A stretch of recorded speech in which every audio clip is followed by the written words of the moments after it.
Spencer, welcome to the Shift Podcast. Thank you very much for having me.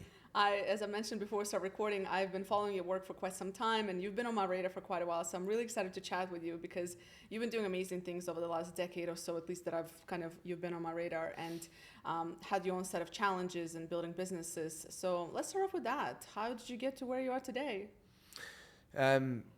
By accident, I think. I don't think all of it was by design. I think when I was younger, I was definitely very clearly driven and focused with what I wanted to achieve and how I wanted to get there. But business is not as important to me today as it once was. I think other things came into my life that really mattered. And I think that doesn't happen for everybody, but my journey, it did. And so, yeah. What's been the biggest lesson you learned about yourself throughout these last several years? I think up until 2012, I would probably be described as an egotistical, arrogant prick, if I'm really honest. I was one of those people that was, driven and focused and took no prisoners and just, it was all about work and success and being measured by the possessions that you had or the money you made or other people saying you're a great business person. And in 2012, that all changed. And once that changed, I think that when I changed, I started to look at who I was. And I wasn't particularly, happy about who I was. I wasn't proud of myself in that way. And it started to help me address the kind of character that I had. And then after that, I worked consciously on just being kinder.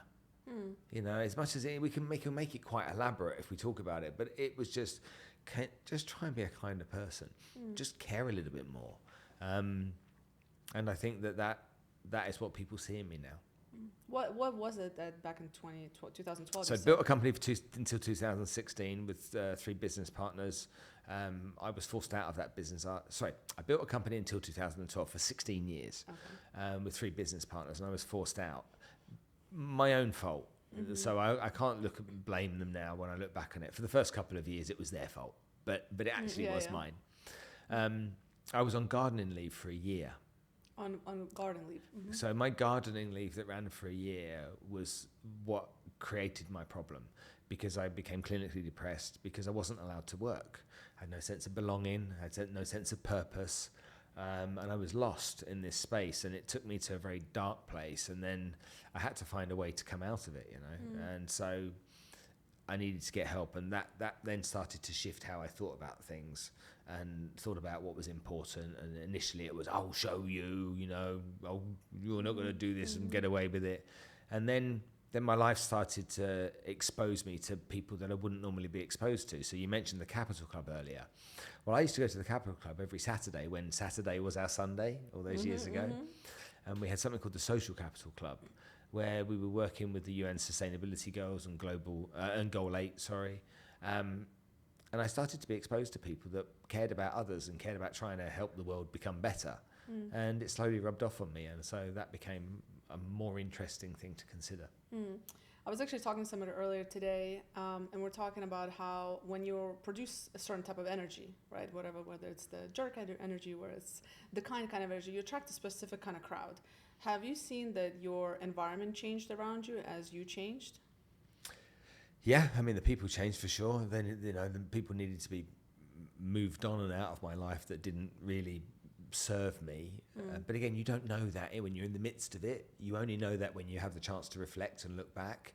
But by spending time with people that were more aligned with where I was going, that again, they had characteristics that I now have hopefully adopted, some of them at least to some degree, but kind and considerate and putting others before themselves and caring about what difference they can make for others rather than what difference they can make for themselves. And I think a lot of business owners don't get that, and a lot of people in the corporate world don't get that either. We have this thing, greenwashing, that goes on, and it's like people saying they're doing good things but not meaning it. Oh, yeah. And for me, that happens as well with all aspects of people in business. Let's make an effort to show that we're doing something, but no one really cares about it because most people just care about themselves. So that's a dilemma, because I run into this a lot, because I have this, I also tend to be kind in business. And I remember when I was here in Dubai, when I was living here, and I was talking to one leader, and we were talking about empathy and all the trendy words that are now buzzing, and I was talking about how you really need to care about your employees and so on and so forth. And he said anybody who gives that advice doesn't know anything about business. And it's almost like, okay, you have to be this, a-hole, and you have to be this person who is just, it's all business driven, it's all numbers driven, but it's really about the people. So, and I find this dilemma because it's like sometimes like, yes, I have to work with leaders that think like this, but then on the flip side, it's against my values and what I believe in and so on. So it's like, how, now that you've kind of changed maybe certain perspectives about yourself, how do you still engage, or do you engage with those type of business leaders, or you just kind of... No, I have empathy for them because of the way they see things. Because what you've got is the old school and the new school. And the old school was exactly as you just described. And then you've got the new school, take care of your employees and they'll take care of your business, and, make sure that you have lots of empathy and you support them. But the truth is, if you actually go and spend time with people like that, is that culturally, not everybody responds to that. Yes, so that's true. We're here in the Middle East, whether it's Indian, Filipino, Pakistan, Arabs, not everybody responds in the way that maybe they would if everyone was British in the UK or everyone was American in the States. So it's really important to understand how that may or may not work depending on the kind of business that you have. If you did a sales meeting on a Monday morning with a bunch of Russians and you started telling jokes, they wouldn't laugh. And that's my experience. Or people that aren't necessarily from where you're from, they wouldn't necessarily get it. So I look at these people that are like, it's business, it's numbers. And the truth is, if you own a business, you have every right to decide how you run your business. Okay? You own it. And if you own a business with one or two or three other people, again, you have every right to do that. You create the culture that you want. And it's not for anybody else to tell you how to do it. They didn't invest the money. They didn't work 18 hours a day and sacrifice everything. They haven't sat on the end of their bed sweating at night worrying how they're going to make payroll at the end of the week. Yeah. So all of these people that are employees in companies saying, oh, you should do it like this. Go be a business owner, deal with those pressures, and then see how you would react to it. That's an excellent point. I do think that there's a lot of push from the media, from the Gen Zs coming up and all the things that they ask for, which we'll talk about in a minute. But and I think the cultural piece, it's something I've forgotten, actually. I've been gone from Dubai for 3 years. And now that you say it, I'm like, that's totally true. Because when I was here, there are certain interactions you just have to communicate in a certain way, in the way that people respond to. And I think that's very spot on. When you are now kind of building businesses and whenever you hire people, what do you look for? Different things for different roles. I think character and attitude and personality, people that I can connect with, people that I feel have got something about them. I think recruitment is one of the toughest jobs for a HR department to do. One of the toughest jobs for a recruitment company to get right. Because no matter who you're looking for, you can have a blueprint of the perfect person based upon your business and your business idea. You can then interview 50 candidates for that role.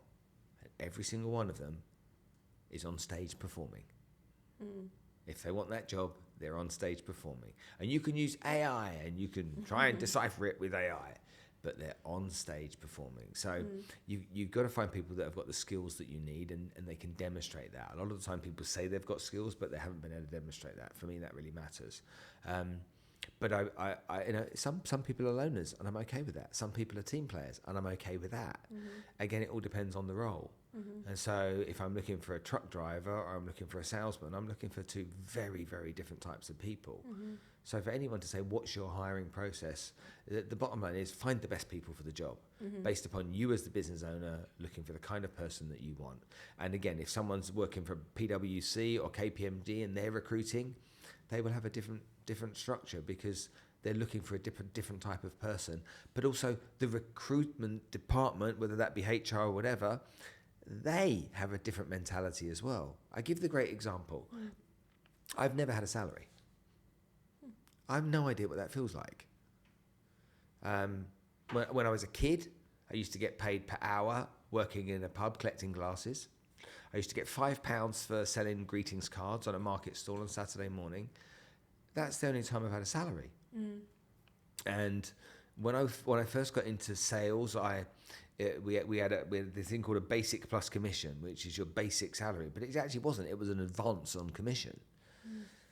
And that meant that if you and I were sat together at a desk much like this, with a divider between, no computers back then, okay, and we had a phone and a card box, if I worked harder than you, I'd do better than you. There is nothing that would empty my soul more than knowing I was working with you and I was working my ass off and you were lazy and you were getting paid the same as me. That would destroy. Why do I get the same as her? She's not prepared to work very hard, and I'm in at 7 and I'm leaving at 9 o'clock at night. She comes in 9, leaves at 5. How does that work? So when I look at it, it's for me very strange how people get wrapped into this package and benefits thing.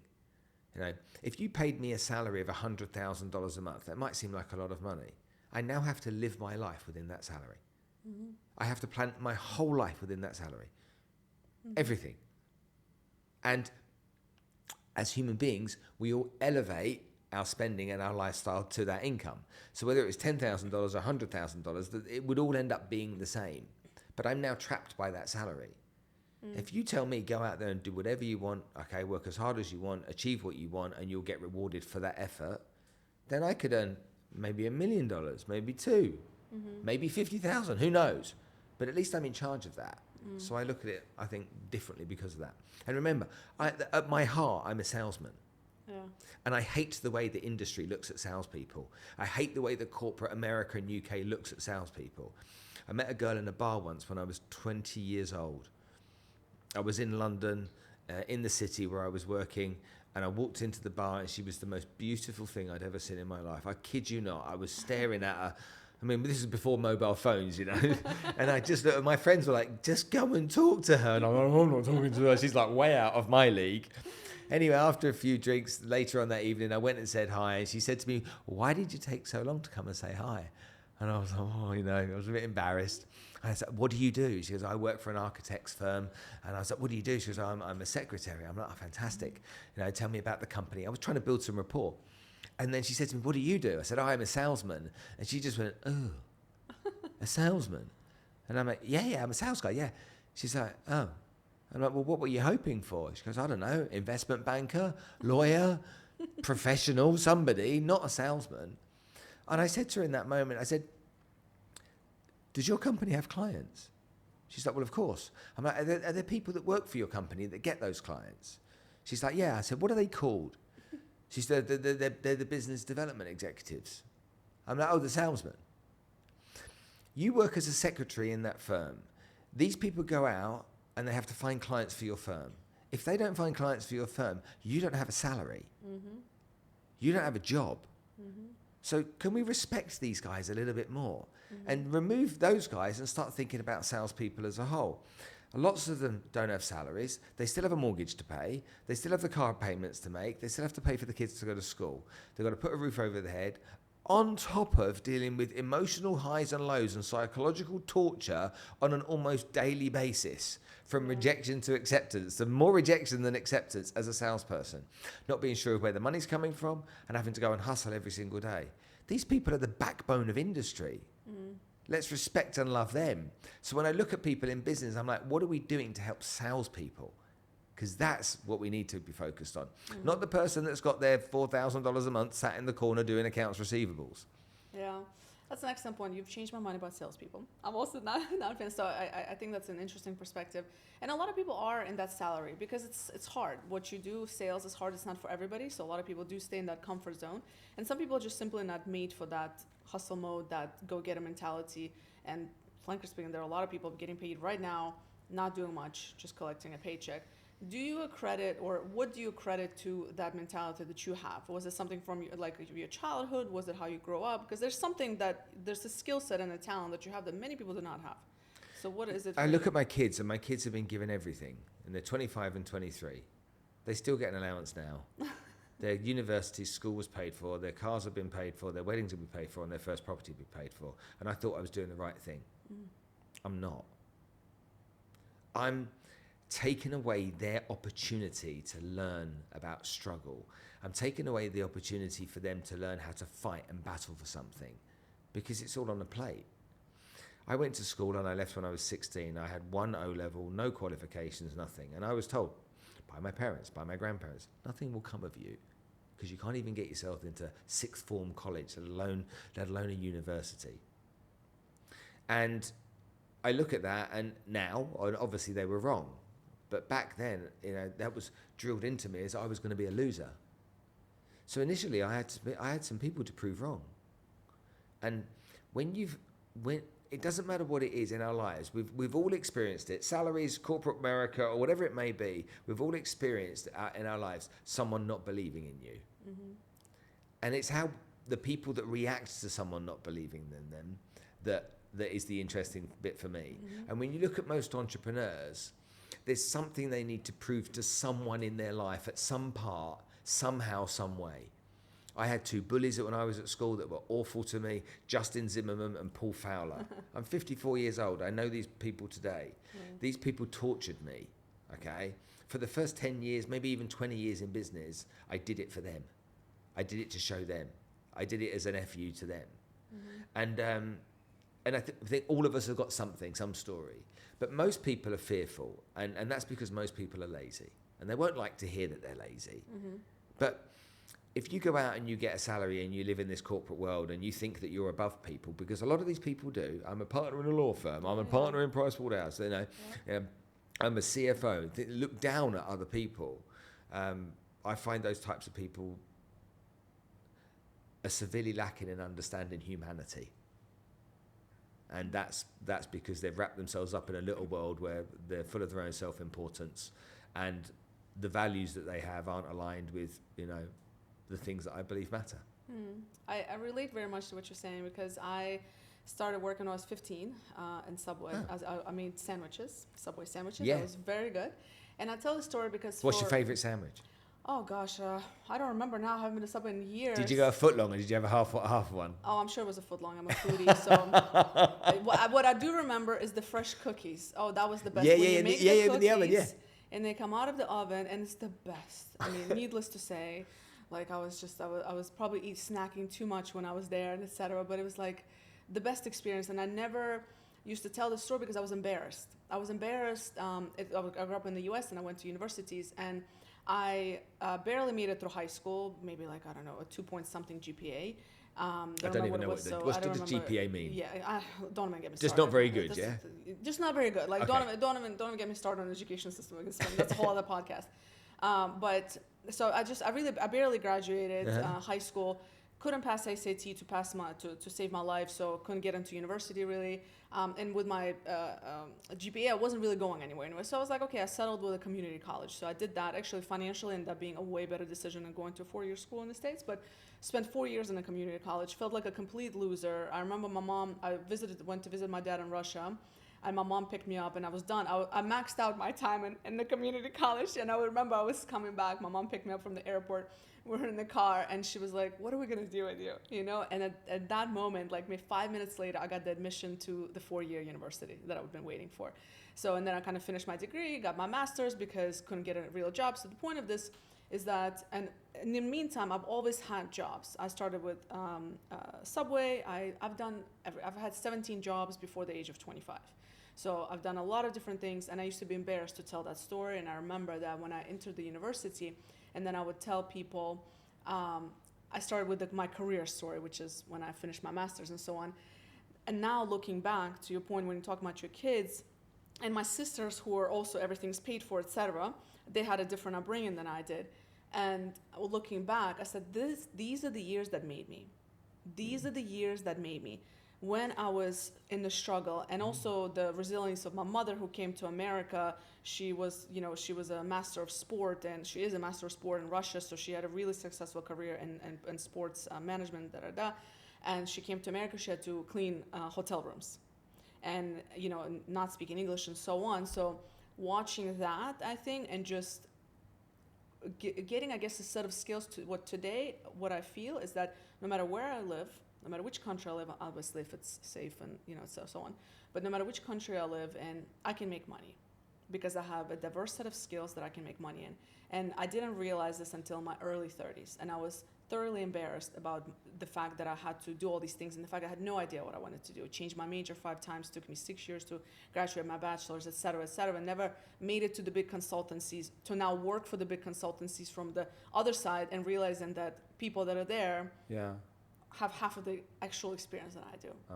And it's pretty, and it's and I think, you know, and when you see this, and when I ever said do this in the corporates and when I work with young talent, and you see them wanting to go for these big names, and I'm like, that's not where the magic happens. It happens in the trenches of, maybe for some people, yeah, for sure, you know, maybe for some people, but and it's sad for me to see the lack of working experiences of students today as well, but and how we relate to young talent. But anyway, so I think it's very relevant. I think it's very relevant to a lot of people who listen to us, because we're supposed to have it all figured out. We're supposed to have this pathway, and it's just not, you know. That's because society and governments still make it difficult. I'll give you an example. One of my companies has a central bank license. Another one of my companies has a DFSA license. The central bank license, I can't get on it because I don't have a degree.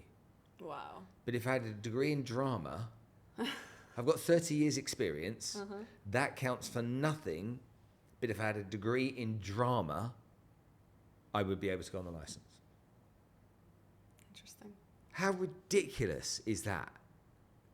My 30 years of experience doesn't count unless I've got a degree. Well, that's who's sitting deciding this kind of stuff? Who's making these types of decisions? When I look at historically recruiters or HR departments, no, you can't have a job in this company unless you've got a master's, but it's like, why? When I think about when people go to university, you go to university, and this is what I learned. My 2 girls have both been to great universities. It's not a full-time gig. University is some part-time game. You go there, you have 2 or 3 lectures a week that I pay a fortune for, okay, with accommodation and everything. It's £40,000 a year per child. One of my kids went for 4 years, another one went for 3 years. So I've got that. They don't go all day, every day, which I didn't know. I've never been to university. Yeah. I thought it was like you arrive at 8:45, you start, you leave at 5, you know, you had some like school, but it's not. So that takes place, and those 3 years or 4 years, I look at both of my daughters and I'm like, did it serve you? Had you gone to work for 3 years or for 4 years, depending on which one, and would you be in a better place? Would you know more? Would you maybe know what you don't like and what you do like? Would you have some really valuable skills to bring to an employer after 4 years of being in the workplace? And arguably, I can't find a reason not to. Yes, I get the doctor lawyer thing, you know, for uni, but arguably, you would. You'd be more valuable. I would rather employ someone that's got 4 years of experience, that's just come out of blooming, you know, whole business school. So whoop-de-doo, you've sat and done classes 3 times a week, you know. Now, what has it taught them being at university? The ability to learn. Okay, well, they learnt that when they were at school. They went to a posh private school, hated it, got bullied. Okay, and I look at all of this and I'm like,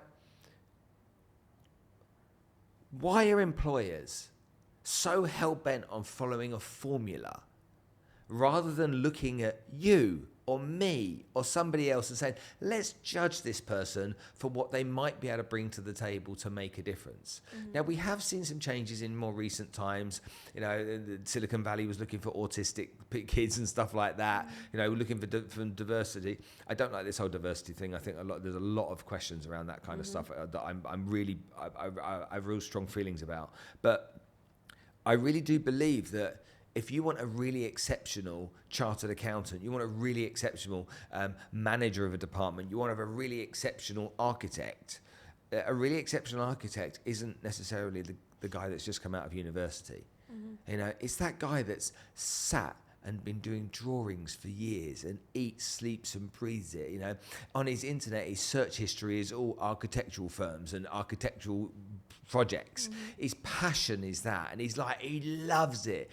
Didn't go to uni, unfortunately, because he couldn't. But it's like he knows everything about it. Why is that guy not getting the same opportunity to have at least an interview? Yeah. So people can see that. And that's why I find it really challenging. You know, I'm recruiting some people at the moment for my business, and the headhunter said to me, oh, so they must have this and they must have that. I said, no, they just must be good. Yeah.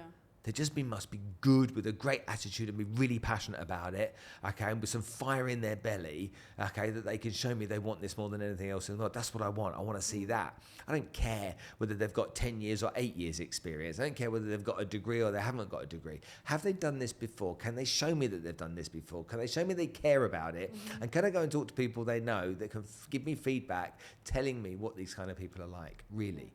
Yeah, it's very spot on.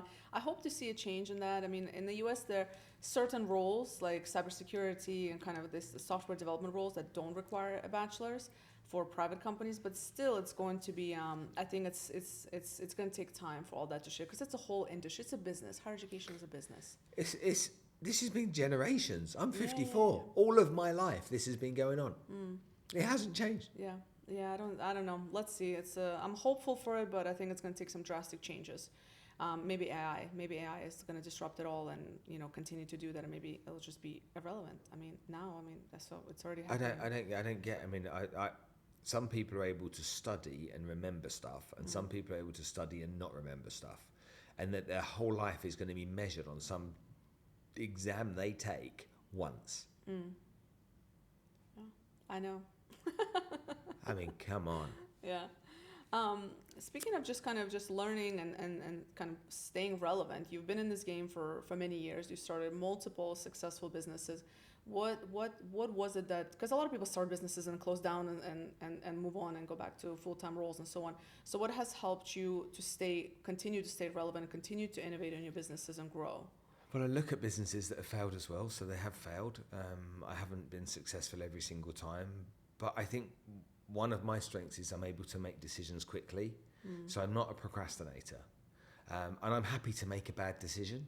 So if I've got a decision to make, I can procrastinate or I can make a decision. Could be a good one, could be a bad one. How do you know it's a bad one? After you've made the decision. Right. But let's say you've made a bad decision. You now can make another decision. And that decision can be, I've just learned that's a bad decision. I can now make another decision to move forward. A lot of people are stuck in this place where they're fearful of making a decision. And I don't think I am, I don't think I have a really high tolerance to risk. And so when I look at businesses, I think that a lot of the time when people don't have a high tolerance to risk, or they're procrastinators, or they're overthinkers, or they've got to be perfectionists and cross every T and dot every I think it impacts them quite negatively.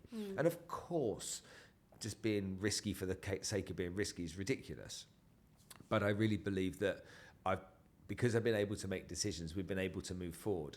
And always remember, when you say to me, you've been successful, I don't know where you see my success, because I always know people more successful than me. I look at myself, and I look at myself as a dot compared to their big black circle. Right. And so I think what I've learned though is when I was younger, success was measured differently to how success is measured for me now. And I don't think success is all about how much money you make, or how many sales, or how many clients, or how many employees you've got. I think success means so many different things to me, and I think it should mean different things to everybody else. And I think nobody should get caught up in what other people think or gauge something to be. We've all been to a restaurant and sat with our loved ones, and they've ordered different stuff on the menu, and they've said, do you want to taste it? And you've tasted it, and you're like, that's disgusting. And they're like, it's delicious. Yeah. No one's wrong. Yeah. I have a real problem with a real problem with the smell of truffles. Really? My wife loves truffles, and if I know they're in the house, or even truffle oil's in the house, the stink I can smell. I can't even go in the house. But she's like, this is the most beautiful smell. It's like, how could you not like it? No one's wrong. We just have a different view of it. Yeah. And I have to respect her view. Yeah. And she has to respect mine, and then that's where we get on. Yeah. It's a good reminder, especially with social media today, and what success looks like on social media, right? All the fancy stuff and etc. So I tend to agree with you on that. So what do you consider successful for yourself? Maybe a couple of things that you can share. So first of all, the social media thing, the success is attached to the youngsters. It's not necessarily attached to people once they get a bit older. I think we see that as being a bit pointless. Success for me is the impact I can have on other people. That's success. So I work with 600 children from Bangladesh. I work with children from Nepal. I made a documentary on human trafficking, which was probably the most proudest thing I've ever done in my life. that cost me money, didn't make me any money or hasn't yet. The opportunity to be able to, clinically depressed. How do you get out of clinical depression? Well, you can be medicated. You can get counselling. You can get psychiatric help. And I did all of those things, and it didn't work. And then I met the children. And once I spent time with the children, everything in my life changed, because I saw people that were experiencing suffering that I couldn't imagine. And it made me look in the mirror at myself and start to realise that my problems weren't big problems. They were my cure. And every time I see them, which is every couple of weeks, they give me an injection in my arm. And that goes in there, okay, and I'm grateful, carried forward for the next 2 weeks. I'm extremely grateful. So success to me, Maria Conceição is a friend of mine, and she's got 10 Guinness World Records. Also, she could help these kids. She is single-handedly the toughest and most successful person I've ever met. And yet, some Bitcoin boy or some CEO in corporate wherever would judge his success as better. Selfish success isn't success. How much money you make isn't success. Okay, it's the impact you have on others that is. And so, again, 20 years ago, I wouldn't have known what that meant, but I do now. And I think that everybody needs to take a long, hard look, okay, at what they do. And do you know how success can work? If two things happened by law, okay, these were laws that were brought into all of our countries. Law number 1, you must be kind to somebody, doesn't matter who, every single day. That's one law, okay? In companies, in life, wherever it is, be kind. Once a day. That could mean the driver. That could mean the security guard. That could be the lady in Subway that makes your sandwich. Stop and ask her how her day is. Ask her about her family. Ask her about her kids. Okay, show that you're really grateful that she's taken the time to make you a sandwich and you really appreciate it. If everybody did that, the world would be a much kinder place. So that's the first thing. And the other thing that the world would completely change by is if it was by law that everybody had to volunteer 1 day a month. Just 1 day a month. And you can choose what you volunteer. It could be animals, it could be people, it could whatever you could choose. But if those were 2 laws that existed on this planet would be remarkably different. And so to take that from life and put that into a company. Company has 200 employees. You have to make every day. You have to make an effort. Now that could be you make cupcakes for me because you know it's my birthday tomorrow. Okay, that could be me buying flowers for you because I really appreciate what you did for me. Okay, doesn't have to be. It could be me buying you a coffee, a can of Coke, okay, or saying to you when I notice that you're not very happy, let's go for a coffee and go and sit on a park bench and just talk for half an hour. Doesn't matter what it is. If every company made that a rule, that would change. Here in Dubai, we have Dubai Centre for Children with Special Needs. Okay, when people go there and they experience that, they come away changed people. And Dubai Centre for Special Needs allow you to pay as a company to go there. Every company should make one day for every employee to volunteer. I promise you, humanity will change. And when humanity changes, then businesses will be more successful. Because you know what? You won't have to try and convince someone to do business with you because you care enough about each other that if it makes sense, you do business. Yeah. That's how I see it. Yeah, I have to confess to something. When I was younger, I used to volunteer a lot. Yep. And I used to think that I was doing it because I'm a good person and da-da-da-da. Looking back now and doing it for the right reasons now, I realized that I was doing it to make myself feel better because I was going through my own hard time. Yeah. And it actually made me feel better. Yeah. And giving back, because we're, as humans, it just, we want to give back, and selfishly, it actually makes us feel better in whatever we're going through. Yeah. And so now when I spend a lot of time, now I volunteer with various organizations and I do it more intentionally, and now it's about giving. So it's not necessarily to make me feel good, but it's also just, I understand the impact that I'm making, but it works both ways. Hold on. Yes. Go back. Yeah. You said you did it and it was you getting something from it. Yes. Yeah? Yes. What's wrong with that? Yeah, I mean, I don't know, maybe nothing. The greatest, the most selfish thing that I do is spend time with those children. It is the single most selfish thing I do. People are like, you're so kind. You do so much for these children. And I'm like, watch. What I get from them is 10 times more than I give them. And they're like, no, you might be wrong. And now, if they have an opinion, the kids have an opinion otherwise, which I know they do, okay, that's fine. But for me, And so I feel better. What does that mean I'm going to do with everybody else around me? I'm going to interact with them in a kinder way. Yeah. And business just forgets this. It's like we're so wrapped up in nonsense. I mean, companies are literally wrapped up in rules and regulations, and you can't do this, and you've got to start work at this time, and it's da-da-da-da-da-da-da. And it's like, why? Why? If you want a business to be successful, everyone's got to feel good about what they do. They've got to be motivated and inspired. They've got to feel a sense of belonging. They've got to feel a sense of purpose. They've got to feel what they do makes a difference. Yeah. Okay? That's what they've got to feel. Okay? People that engage in office politics and stuff like that. I mean, it's like, there's a great example of this. Have you ever heard of a real estate brokerage called Allsop and Allsop? Okay, so they're the biggest real estate brokerage here. There's about 600 of them. When they started, the two brothers, Allsop and Allsop, Carl and Lewis, started in a spare bedroom in their home. And they took two of their friends from another company, so there was 4 of them starting on day one. And they decided to build this business in 2008, the middle of the crash. They employed one person at a time to come and join their sales team.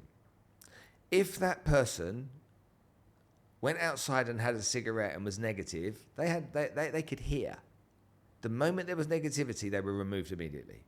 Because their rule was, we only want winners and we only want positivity. And that's what our culture is going to be. Okay, a great attitude and being positive. The moment somebody wasn't positive, they were removed. Now, why? First of all, don't want the negative people around you, yeah? But the second one, which was the most important thing, they knew the impact of the culture of the business and the cancer that's caused by negativity. And they weren't willing to negotiate under any circumstances with that. And I find that fascinating because people do and companies do negotiate with negativity. They needed positivity. So one person at a time came in. If they rose to the challenge, they stayed. After they got to 10 people, they started taking 2 people at a time in. But again, the rule was negativity means you go. Okay? You're not welcome in our business. And that could be one sentence said once at one time. It wasn't up for discussion. Intense, yeah. Now, they've created this culture of people that want to be winners. Okay, this culture of people that support each other. And do they have politics and dramas and headaches? Of course they do, because it's sales, that goes on. But, okay, it's you come here, you be positive, and you win. I look at lots of companies, and it's like, what is your culture? And it's such shallow, meaningless, and often stuff that most of the staff don't even know about. Yeah. There's just some management team that have come up with it and like, yeah, we're going to present this. And it's like, these are our 5 things, our 6 things, you know, here's our stuff. And, you know, John that works in accounts is scratching his head and they say, yeah, so what are our company values? And John's like, there's a P. I can't remember what the P stands for. Definitely a P in it though. And that just tells me that people aren't part of it, are they? And it's interesting because there is sometimes, you know, in some companies they reward, like let's say if you're a high performer and you sell a lot, but you're toxic as hell. Some companies actually tolerate that, but then it's like a bad apple, and then that spreads so quickly, and eventually, you know, it's going to impact the business. But I think people learn that twice. Yeah. So learn it once. Business owners that have salespeople like that, they learn it once, and then it happens again, and then that's a real punch on the nose for them. Then it never happens again, I don't think. But I think until they've learned that, because what they're doing is they've got the set of scales, revenue versus pain in the ass. You know, how do I measure? Oh, the revenue. Yeah. Okay, until that point, that person starts impacting so many people that the revenue's just not worth it. Right. But that's the game they're playing because and look, hey, it's a real life situation. Yeah. Okay, and companies have to understand that. But most times entrepreneurs haven't been on that journey. You know, lots of people that are building businesses are doing it for the first time or maybe the second time, and you know, these people don't have all the answers. Yeah. I want to come back a little bit to the point of kind of giving back, because we have a huge mental health crisis across board. And I think that, well, maybe this is unpopular opinion, but I think half of it is just a bad day for some people. It's not actual, it's not always a clinical depression. Sometimes you just had a bad day, and sometimes it's a bad week. Sad. And you're sad, and you've turned it into this victim mentality that now you're X, Y, and Z, and there's a lot of verbiage around it now, and now all have mental health, and it's well, we all do, but it's understanding that maybe it's just temporary. Maybe you need to do X, Y, and Z, and I think volunteering is one way to make yourself feel better, right? To give back. The other piece of it is fitness and just moving and getting all those natural things going. And if I'm not mistaken, you've done a cycle from London to Paris? London to Paris to Geneva to Nice, yeah.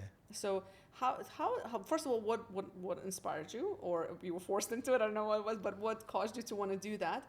And how do you, how does that help you as an entrepreneur? Because that's a different kind of challenge, and I believe that physical challenges will help you with mind challenges. Okay, so I'm a big fan of this, so I agree with you. I have real issues around mental health being so liberally used as a term, and people latching onto it for their own convenience. For me, health and fitness it makes me 20% better every day. I start the day with exercise because it makes me feel better. And if I feel better, I have less problems. When I look at doing these challenges that I've done, I've climbed many mountains, I've done a lot of these bike rides and stuff that I do for charity. I love the kind of mission that goes with it. I have to train for it, and so that's a mission, okay? And then I go and do it, and the group of people I do it with, we're kind of like, we're in it together. Yeah. And that being in it together, and it doesn't matter. And you know what? Yeah. Doesn't matter who those people are. And what happens on those types of adventures is that everybody is the same. Doesn't matter what your job title is, doesn't matter what his is. We're just all the same. We're intense. We're having to poo in a bucket, because we're climbing a mountain. We just all are very level at that point. Same as the bike rides, we're going across, hundreds and hundreds of kilometers every day. And we've all just leveled out. We just, doesn't matter where you're from, doesn't matter what you do, doesn't matter what your job title is. We just level. And I think that's really good for people, because a lot of people get hung up with, other people's, I'm a CEO.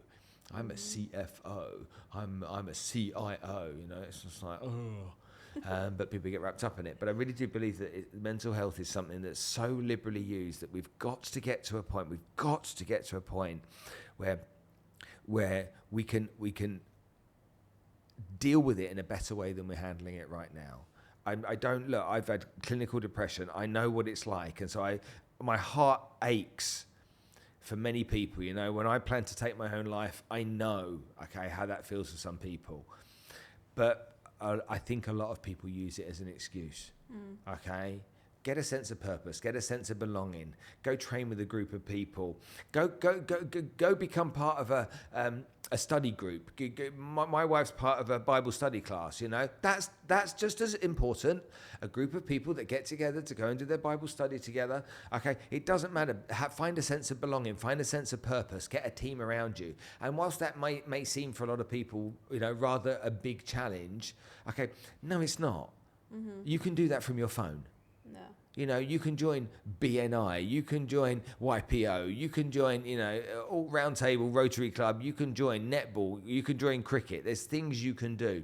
You just have to make the first steps. And if people keep saying, but I'm scared to make the first steps, sometimes you've got to look yourself in the mirror and look into your pupils and really look at yourself and say to yourself, am I really going to accept this nonsense?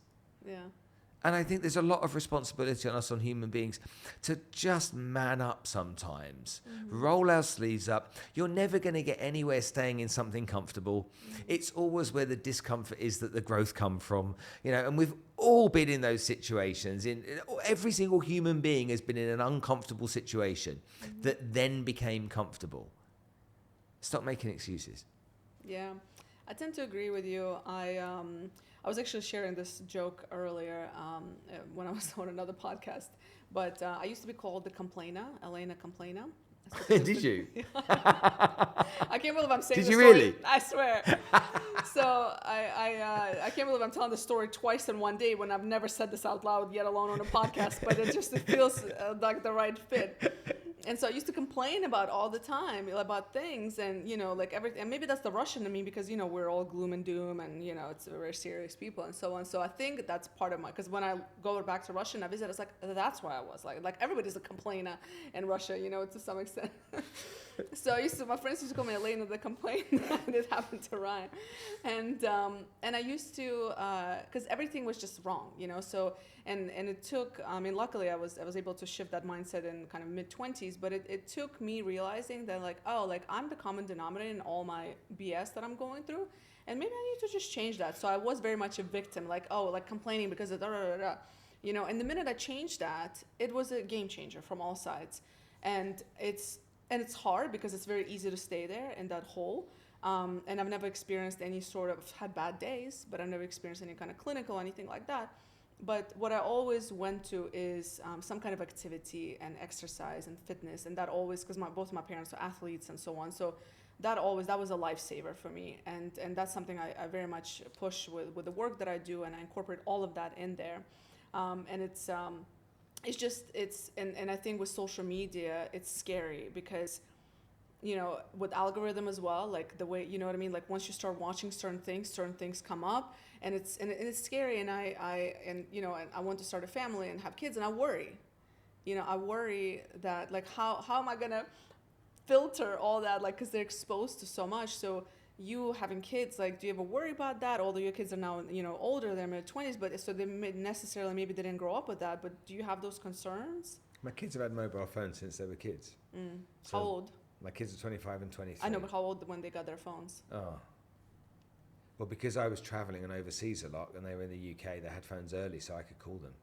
Because their mum and I didn't get on very well, and by them having phones meant Daddy could be in touch. Yeah. So they must have had them when they were 10 years old, maybe. Yeah, I mean, my parents were scared about stuff. Yeah. My grandparents were scared about stuff. It's like, what we're trying to do here, we're trying to change evolution. What's what are we going to say next? The next generation, my kids will be saying to you about their fear of their daughters. Right. So my daughters will be there about the fact that we haven't got mobile phones and everything's in a contact lens in our eye. Okay, and we're walking around as zombies, and so we'll be like, oh no, what's happening there? That's going straight into the brain. It's not even a device. And they'll be saying, do you remember the good old days when we had mobile phones that we could put down? Yeah. We can't put them down anymore. It's straight into our eyesight. So I don't worry about that at all. It's just, it is what it is. Deal with it. Yeah. Okay. We all decide that that's what we want, and we decide by making the decisions to purchase those types of devices plus the apps that go on them. We make the decision to do that. There are many people out there that don't use any social media. Okay, any. My mum is 79 years old and she's an Instagram queen. Okay, my dad is 80 years old and he doesn't even know what Instagram is. Yeah. But there are also people out there that went, fuck that. I don't want to use any more of that stuff in my life. I'm going to work this way. So I think it's up to everybody to decide. I mean, Ed Sheeran famously doesn't use any social media and doesn't even have a mobile phone. That's interesting. He says, you can send me an email and I'll read it when I get around to reading my emails. Yeah. Simon Cowell doesn't have a mobile phone. Yeah. But also I hate these devices. At that level, yeah. I hate these devices. Well, you say they're at at this level. The devices that exist nowadays are tools for young people. You find a job and you get your food, and so I don't think you should fight it. I don't think you should worry about it because you're not going to change it. Yeah, that's a good perspective, honestly, because I do worry sometimes, and maybe I go down the rabbit hole in that, and it's so on, but because I see how it impacts me sometimes, I was like, wait a minute, like I've spent a little bit too much time on social media today, and so on, and maybe it's also an American thing because everything's so politicized on both sides, so it's like you're exposed to different things, and it's almost like you start to like, why am I thinking this way? Like, where's this thought coming from? It's funny. The problem with social media for me is that you can never find the truth. Because there's so many versions of it, right? And so you can never find it. The free press is all a scam. Read the Daily Mail, read the Guardian. Okay, it's all a scam. Go to CNN, CNBC. CNN and NBC. There is a narrative. If you watch, I love doing this. I love seeing something take place politically in the world, and I love watching it on Russia Today, Deutsche Welle with the German, BBC, CNN, Al Jazeera, okay, and compare the same story across those different news channels. I love how it's all different. Yeah. And that just proves to me that you can't trust anyone's information. And so if you can't trust anyone's information, the best you go do your research yourself. Yeah. What are you looking forward to now in this stage of your life? What's next for you? What's you're excited about? So we made a documentary on human trafficking that is being premiered in Las Vegas in November. I'm hoping to make another 9 episodes. November what? When is it? November this November. 17th, yeah. Oh, good. That gave me more joy than anything else in the world. The podcast has become my best friend. And so the people that I've met and the stories I've been able to tell have been, life-changing for me. And as I go through life, I'll be keen to get better and better at that, make more television and stuff I care about. I love telling stories about heroes. And when I see the suffering, we were in Nepal filming in a village where the Badi community live, and every child at the age of 8 years old becomes a prostitute. And like your face was as you reacted then, I was in that village. And I was able to convince the president of the country to help. And with that kind of stuff is just means so much to me, to be able to see the suffering that takes place and do something about it, feel that you have something of value to bring. And so that kind of stuff's really exciting for me. There'll be exits to the businesses that I own. I mean, in the day, we'll sell them eventually. I'm 54. I'm not the best person to take them all the way through to, when I'm 70. I'm going to get to a place where that has to be moved on. But I don't think I'm old. But I do really believe that you won't find me getting involved in business just for money's sakes. I think there'll be something, I'd rather do something I care about that makes less money than do something just to make some money. And I think that's how we should all be, really. Do you see yourself living in the UAE for the rest of those days? What a great question. I've lived in 10 countries. My parents retired to Cyprus from the UK, so I can't imagine living in the UK. I love Switzerland because I love the mountains, and there's lots of my lifestyle that Switzerland's good for. My wife is from Uzbekistan. She loves Dubai. She has a business here called the Russian Social Club, which is a really successful networking group of wealthy Russian ladies. And so she loves living here. Will we always keep a place here? Probably. Would we go somewhere else? I've got a friend of mine that's been here 22 years. And I said, where would you go if you left? He said, that's my question. Where would you go? Right. Everything works. Everything's efficient. We don't pay tax. Okay, the city's getting better and better and better. Okay, it's got some traffic problems now, but go to LA. It hasn't by comparison, or any other big city. We can move in and out of this country very easily. It's a really efficient transport hub. So what do you need? And when we think about what we need, it isn't necessarily how fancy our houses are. We would probably all be okay living in exactly the same house if we had the people we cared about near us, and we had sense of purpose and sense of community, okay? And we felt that we were valued. And I think when I look at my parents in Cyprus, they moved there, I think 15 years ago. They didn't know anyone. But my mum is literally a social butterfly. She's epic. And she gets all these women together and all these groups of people together. Every time we go over there, they're having parties and whatnot. And I look at their life and I'm like, you know what? I think my parents aren't rich, but I think they've got it worked out. Yeah. And every time I go there, I'm just like, yeah, when I'm 80 years old, I'd be happy living like that. Beautiful. The last question I ask all of my guests is, what is one question you wish people would ask themselves more often? Wow, okay, that's a good question. One question I wish people would ask themselves more.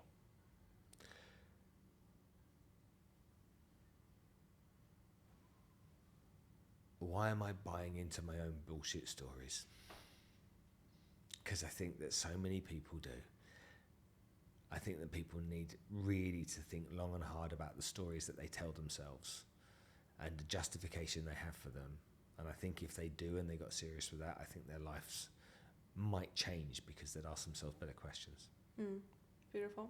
Spencer, I feel like this podcast has been a long time coming, and I'm glad we got to do this and stars have aligned. And it's funny because I've lived here and we never interacted, and I had to leave and come back and host you here. So it's really, it's an honor. Thank you for being here. Thank you so much for having me, and good luck with the rest of the show. Thank you.